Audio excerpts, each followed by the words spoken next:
Welcome, this is Sananda. The question has been asked, what are starseeds? Who are starseeds? What's meant by this term? Let's then unpack that a little. In one way, of course, you are all starseeds. The elements that make up your physical body come from the stars.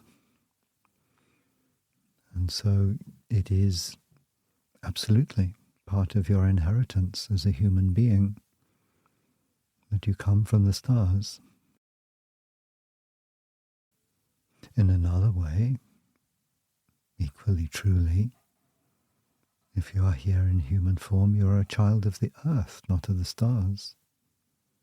Your body is made from the elements that the earth gives you. And that touches on a broader point. Part of the characteristics of the kind of changes in consciousness that you're experiencing in this age is a movement away from a single viewpoint to multiple viewpoints coexisting comfortably.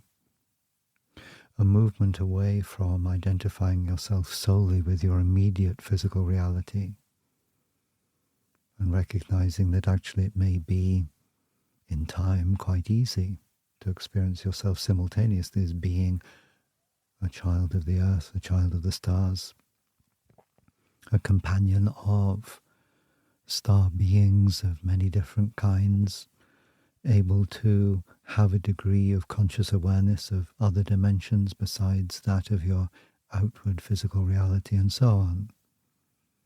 It's all part of becoming what's sometimes called multidimensional.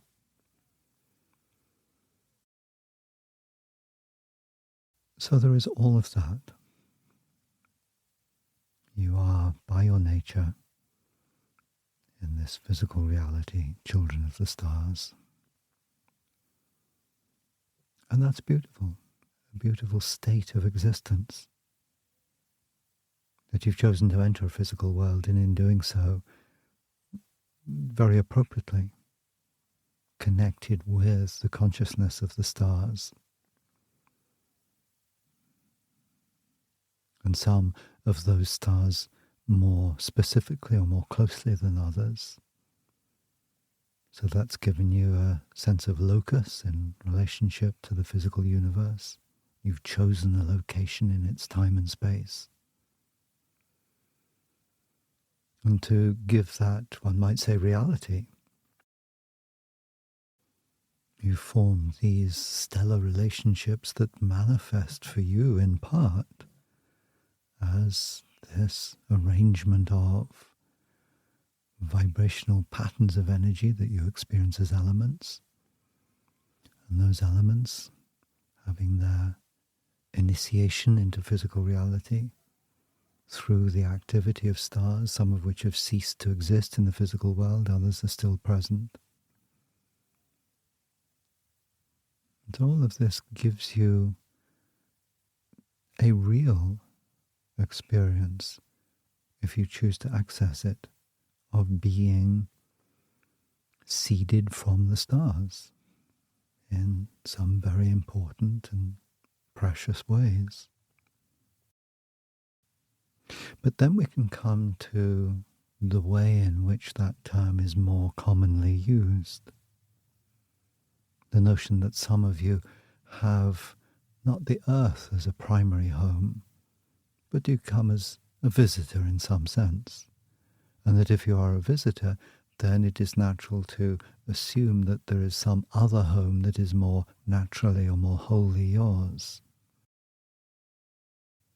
And often there can be a sense that stars that you can see in the sky that are not that distant in universal terms, that you feel an affinity for, are more truly your home than living here on earth. That's something to come back to and expand upon. But for now, let's say that this is the experience or the belief that can be there for many on earth at this time.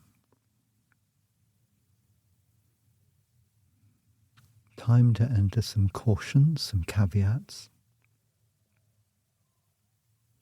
Just as many a child has felt that he or she must be a foundling or a changeling, that you cannot really truly be the child of these parents that are yours. So there can be a temptation, if you find the earth not wholly congenial to you, to assume that you really come from somewhere else, that you are a superior being who is parachuted into this world for a brief while. I exaggerate to make the point, to perform a precious service to the elevation of human consciousness, and then, phew, you're going to be allowed to go home to that much more compatible and enjoyable environment that you presume to be your home. Whilst there can be truth in the general notion of other places in the universe being more truly a home than the earth is, a kind of truth, yes, that can be there. As you can tell from the way that I've spoken of these temptations, quite a lot of caution and a big pinch of salt is useful. If your motivation for leaping out to the stars is that you find the earth uncongenial, that you feel in some way that you have a specialness that is not being recognized, for example, then be cautious simply. You can find that there's a fairly large dollop of ego at work. So just come back to the fundamental understanding that no human being is superior or inferior to you. It's as simple as that. You're all equal. You have equal value.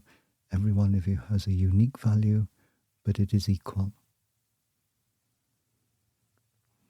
That gets rid of quite a lot of unnecessary baggage when you begin to explore the notion of starseeds.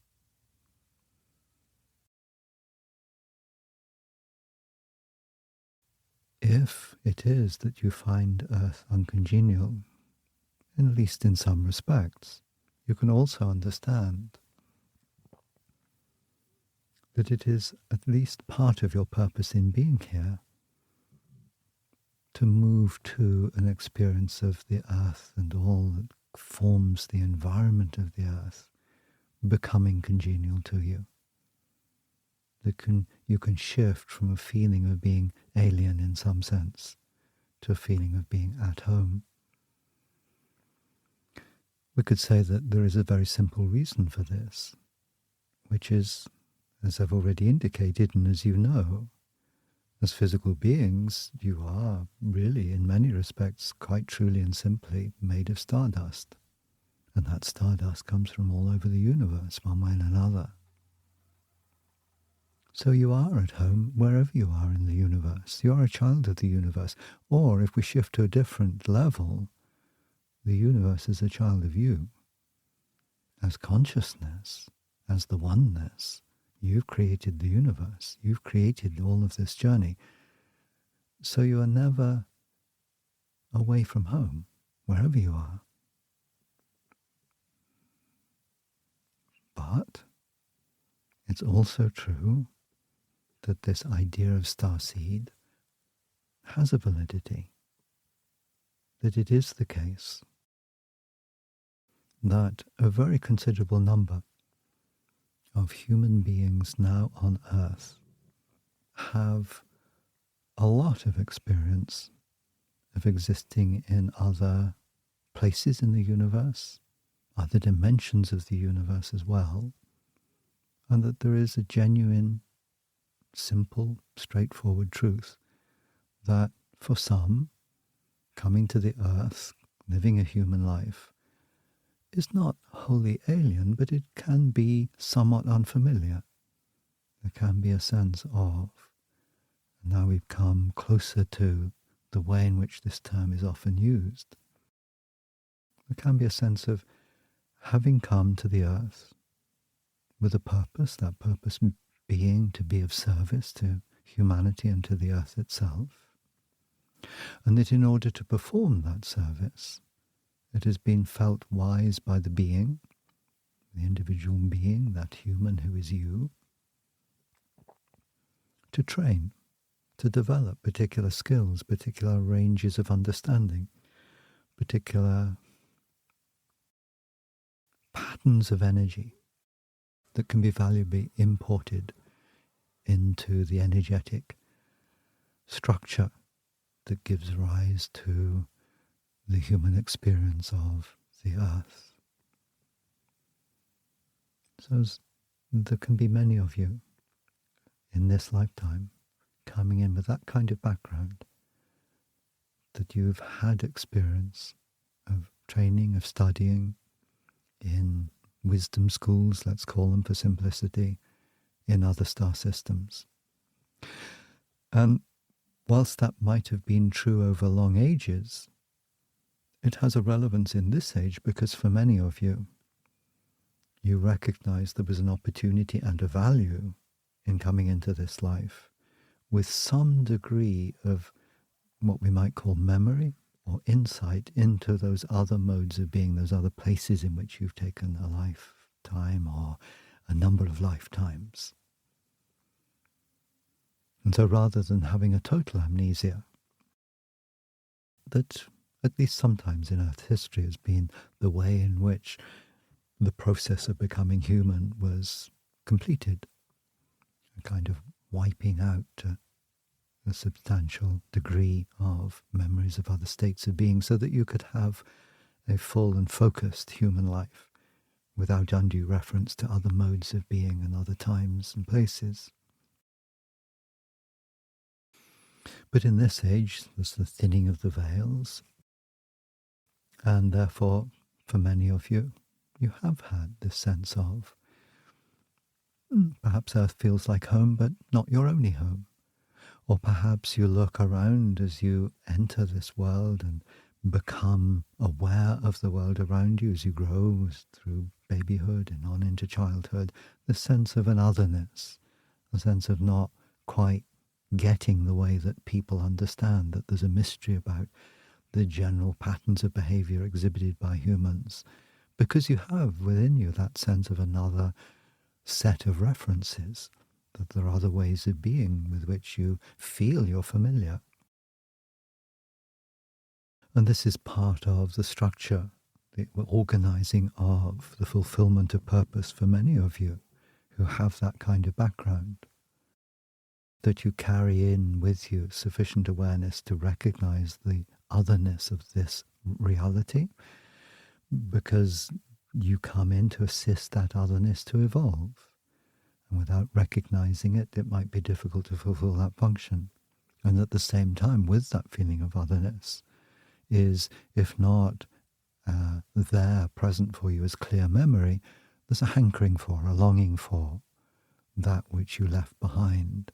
And therefore considerable effort will often go into what can often be described and experienced as a journey of spiritual growth. But there are other kinds of viewpoint, other kinds of seeing that are possible. One might regard it in a more scientific light and say that there are certain kinds of science that relate to energy that is a little bit outside that which can be recognized in the physical world or measured by physical instruments, but is nevertheless wholly real in its own term and underpins the structures of the physical reality in which you live.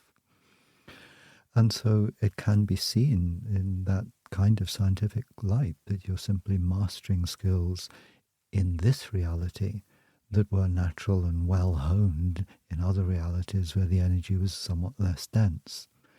Because that is characteristic of the background for those who experience themselves as starseeds, that they've come from a less dense reality into a more dense reality. And therefore, entering this reality, taking on the responsibility of a human life, can sometimes feel like actually a literal burden, that you're carrying a weight. You are used to being lighter, not just in the sense of light as part of the electromagnetic spectrum, but light as a weight, a burden. You can feel that heaviness. And therefore, those who experience themselves as starseeds can find an internal conflict that's not always easy to resolve for you. That is, you know that you've come with a purpose, you know that you come to help, it is your joy to help, you wish to, and at the same time there can be that familiar plaint that says, oh, this is so hard, and when can I go home, and so on. And you may find these feelings and thoughts within yourself, perhaps. It's time to reiterate that point. If you experience yourself or suspect that you may be a starseed of some kind, then that's great. Be happy with that. I'm going to talk some more about it shortly. But do remind yourself that it does not mean that you are superior, nor that anyone is superior to you. Everyone is equal. Everyone is the divine being in human form. And so by all means enjoy the sense of being a starseed, make the most of it. But you don't need to lord it over anybody else. Just get on with what you came here to do and love everybody as unconditionally as you can. Now here's another way of understanding a little bit more about the function of a starseed. So certainly there can be long periods in earthly terms of studying the way that subtle energies work, and in particular, a deep interest for many of you in how evolution, in this context, the evolution of humanity to its next level, which is predominantly not now, in the first instance, an evolution of physical form, though that is implicated, but predominantly evolution in terms of consciousness, in terms of subtle energies, in terms of your subtle energy bodies, the mental body, emotional body. Less so, as I say, at this time, the physical body, but that is implicated. That's a little bit further down the line. At the moment, the focus is on internal harmony. All of your systems working well with all of your other systems. That's one focus. But then out of that increased harmony, the opening up to a larger awareness. So this then is another function of being a starseed, an opening up to a greater awareness that the general belief system that is shared by many on Earth at this time and in earlier ages of you as humanity being somewhat separate from the rest of the universe, that instead you are not. Your friends from the stars, your family from the stars, your companions from the stars, they're not absent. They're not ultimately somewhere else. If they are, so let us take the Pleiades as an example. There will be those of you who are listening who have studied in the Pleiades. There are schools that study the earth in great detail, with a profound caring, a lot of love, a lot of desire to help the evolution of human consciousness. And some of you have that background. And so you come here. You've been part of a school, a spiritual energy school. You've studied the way that energy works at the subtle levels. You've learned how to hold patterns of light that are enlightening, awakening, that are like keys that open up deeper understanding and experience.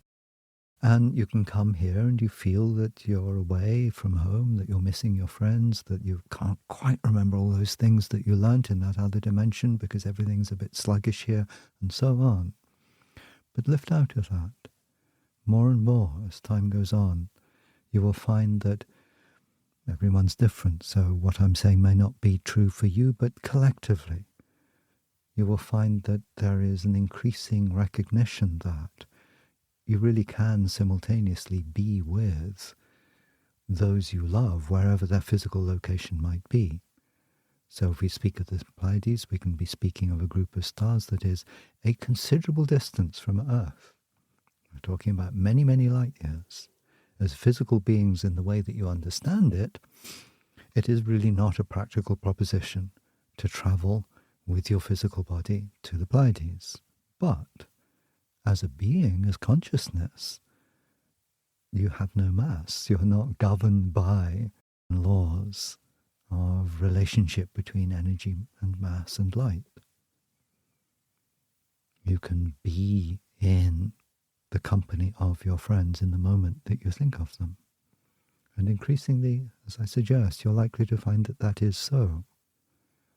This is important because it's part of how you fulfill that purpose. There has been perhaps a tendency, very understandably, for starseeds to see themselves as, pioneers traveling into unknown territory or difficult territory and doing their best to work in isolation. And there's not a wrongness about that.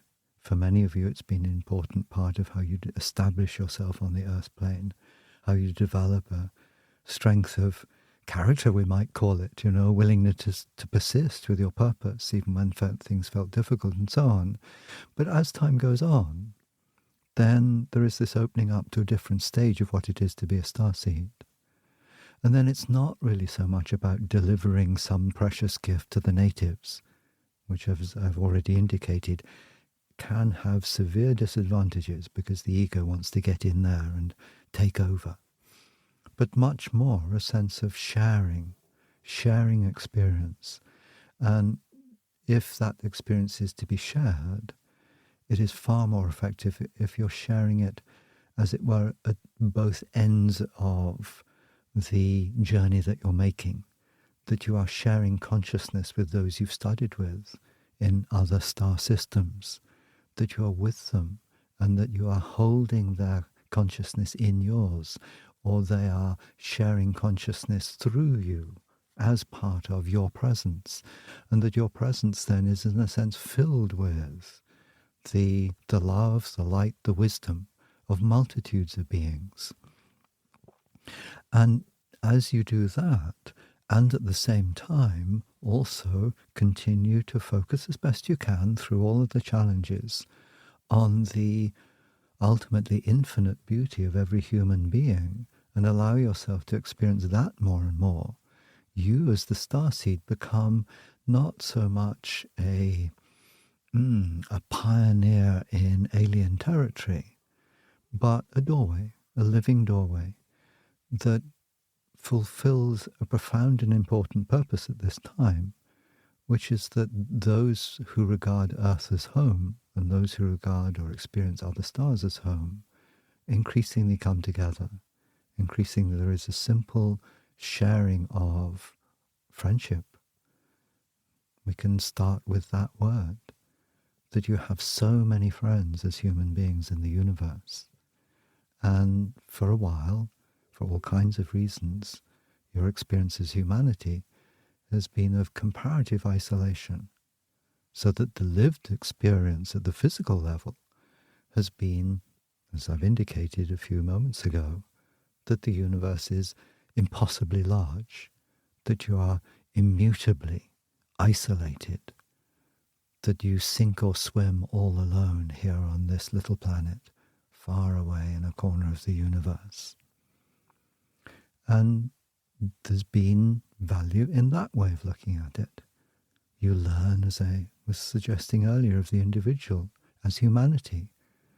You learn a lot about yourselves when you have that sense that it's kind of up to you, that no one else is going to do it for you. But now there is this shift, and the sense that the universe is impossibly vast. Vast, yes.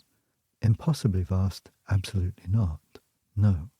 You have within you the seeds of knowing how not just to connect and to feel the energy of beings you love in other places, other states of the universe, but to be with them in a more real sense.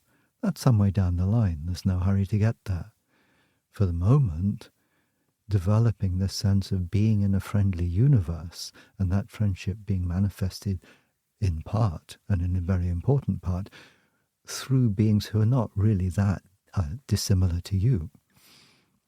So appreciate that part of your experience of being a starseed can have been that your physical body, your physical form, if it was really a physical form at all, may have been quite a lot different from the body that you've got here on Earth. But that's a different story, really. We don't need to bother with that very much within the context of this talk. Just to say that as a being, you have a real flexibility. There are so many different ways that you as a being can manifest. And so it's also helpful, this is what I will draw from the point I've just been making, to recognize that aliens can look very different to you and not really be alien at all. They're just wearing a different suit. And it's kind of like that. Let's then draw to a close here by saying, indeed, in the way that the term is quite often used, there are a lot of starseeds on the Earth at the moment. And there's a range. So there'll be some who've a lot of experience of being human, but also, in other modes of their existence, have spent very considerable times in other star systems. There's a huge variety. There's not one fixed pattern here. You can find a lot of beings who've studied in particular in relationship to Earth in the wisdom schools of Sirius and the wisdom schools of the Pleiades. But there are many, many, many, many, many other variations on this. Part of the beauty of witnessing humanity in this age is that you come together as humans, but such a rich variety of backgrounds at this time. Some of you have come from far beyond this galaxy in order to be here in human form, and have picked up studies of the local flora and fauna, we might say, as you've travelled into this reality. For others, as I say, predominantly it might be that you have had many, many, many lifetimes here on Earth, but you've also taken time out to study in other places so that it gives you a broader perspective, so that you can come to the changing world that you're living in now with that dual background. A lot of solid experience of being human through all that humanity's been through, and at the same time this other perspective, these different understandings that you bring in beautifully. But then there can be others, less common, but they're here, who've really not experienced Earth before. Studied often in very good simulations, or the equivalent, what you would call simulations in human terms. Got the feel of the simulation that I'm talking about, more like the feel of the energies that constitute the Earth plane, getting familiar with those. It's never quite the same thing when you actually come here, but you can have a lot of experience viewing the world from outside, this world from outside. And often those beings will come in with really quite highly evolved skill sets. And their challenge is, first of all, of course, to adjust to being human, then to keep intact those skill sets that they have, and then to find a language and a way of translating them into the reality of the Earth plane. But a great deal of preparation goes into this kind of work. So starseeds can have a very wide range of backgrounds and experiences and purposes. That's part of how it's all organized. So the field, if you like, of all the endeavors that are asked for at this time to help humanity to evolve, they're all covered. There is a complete range of the appropriate skills.